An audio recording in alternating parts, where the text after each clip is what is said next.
Thanks, Jennifer. That was really very good for the students. I can't believe that I never learned anything like that in graduate school. You just kind of hop in and do an experiment and then worry later about how you might analyze it.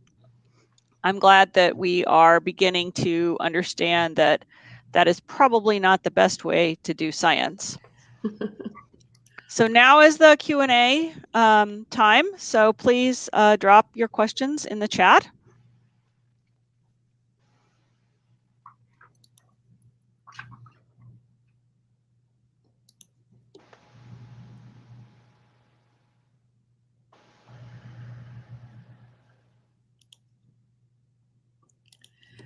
And it's really funny, Pam.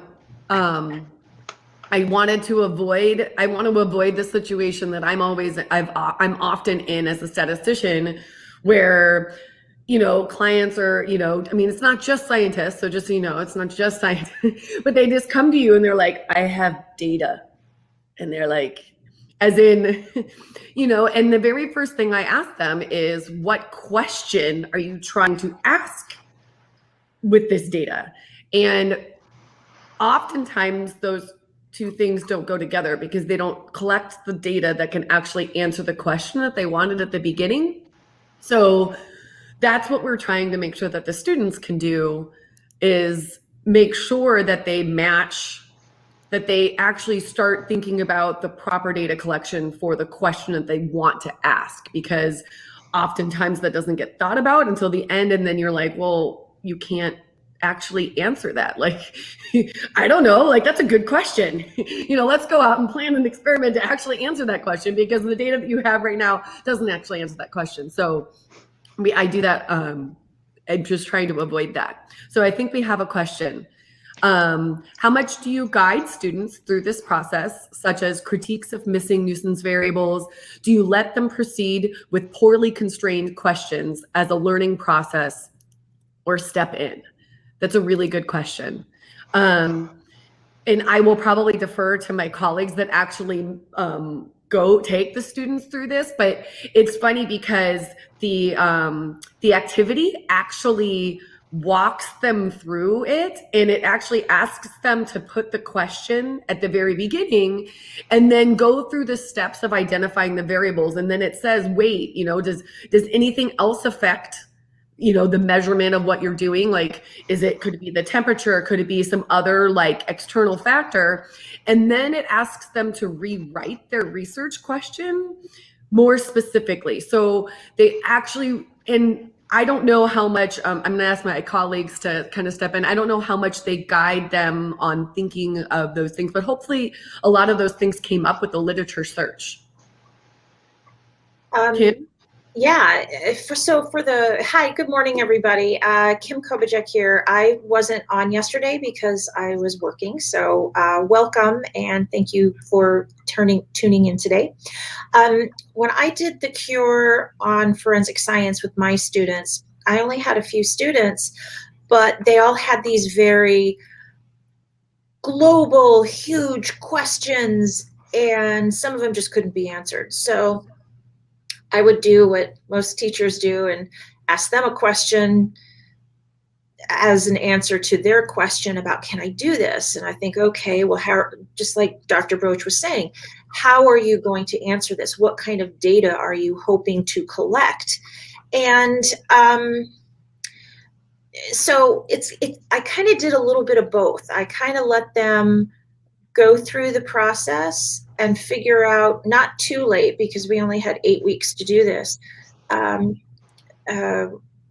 figure out, kind of finding out the mistake for themselves. But I'd also I'd made sure I give them guidance along the way, because there were a couple students in the groups that were not focused just on forensic science. They were focused more on the biology aspect of it. So I wanted to make sure everybody kind of got the learning experience, but of course not go off into the weeds and then figure out a week before their presentation is that they don't have anything to present. Yeah.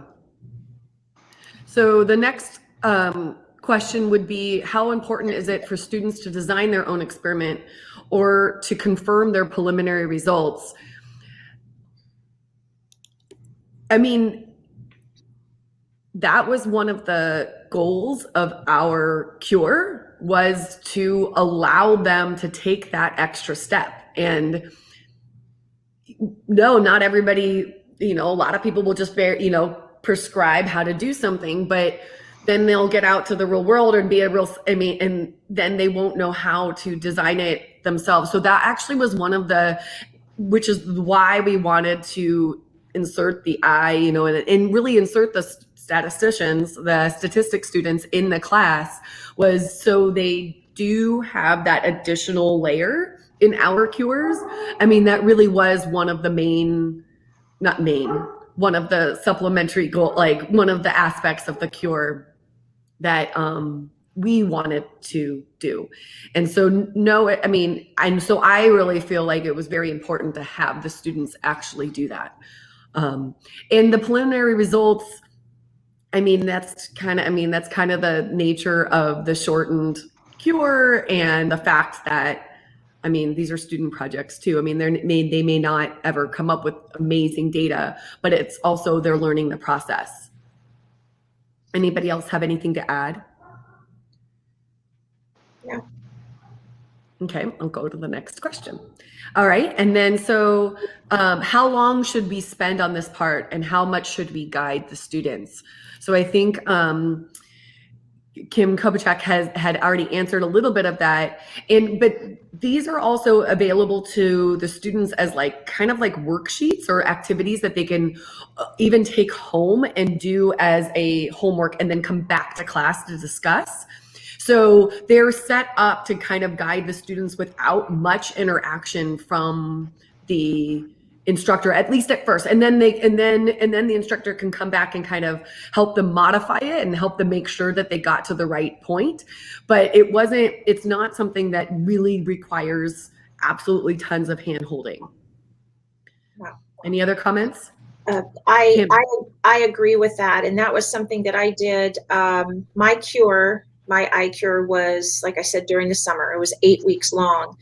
Students were there. They were great. They showed up 3 days a week, I think 3 or 4 hours a day.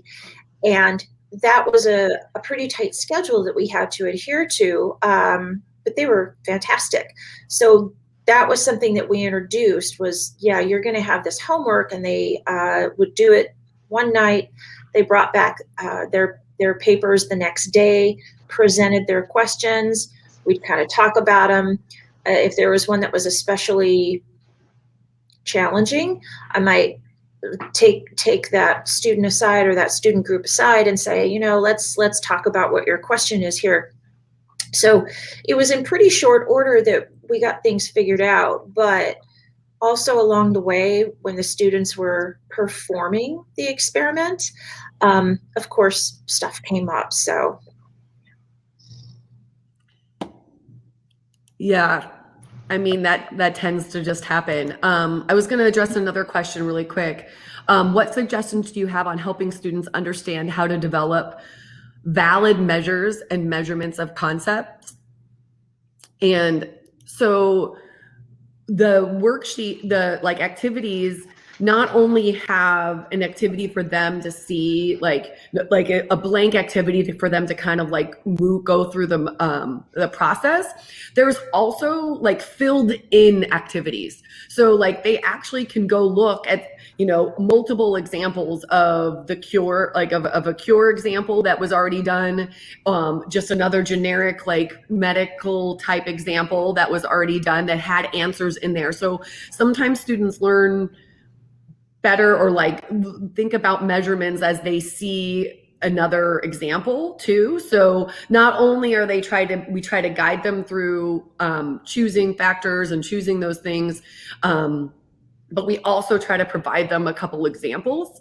And if once you've done it once before, maybe you can add in a previous student's examples as well, right? Once we've done it once, but at least there's a couple extra examples in there for their first time so you can kind of see how somebody would develop from question to answer to really testable question.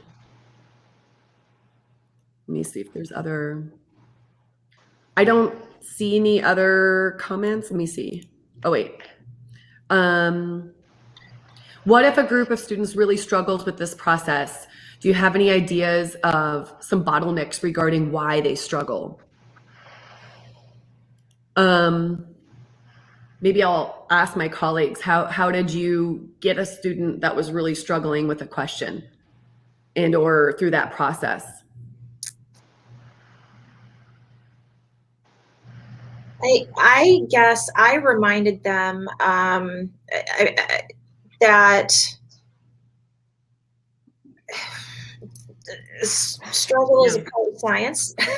Yeah. and let's say the experiment didn't go the way that they wanted it to or they thought it would.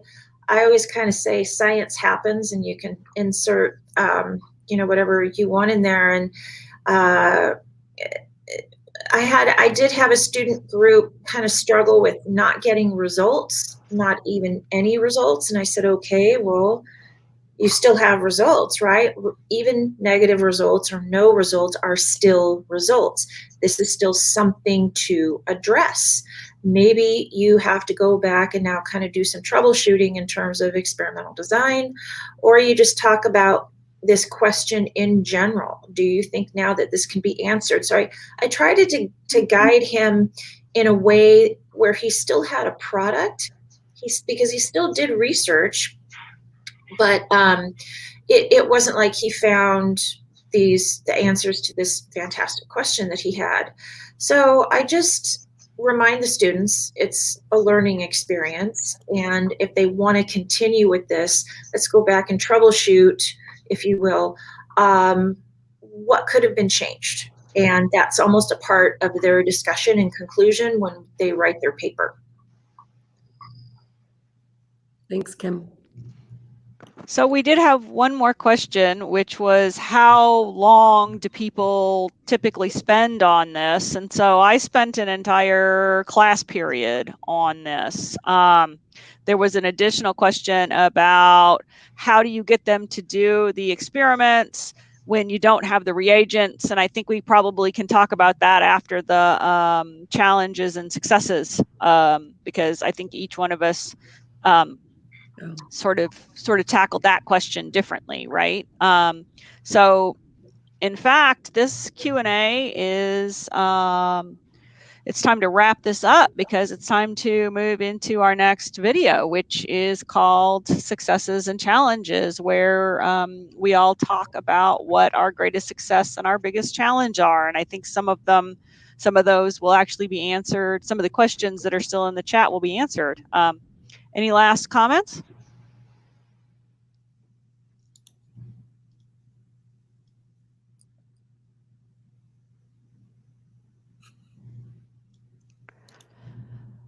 Okay, can we go into the video?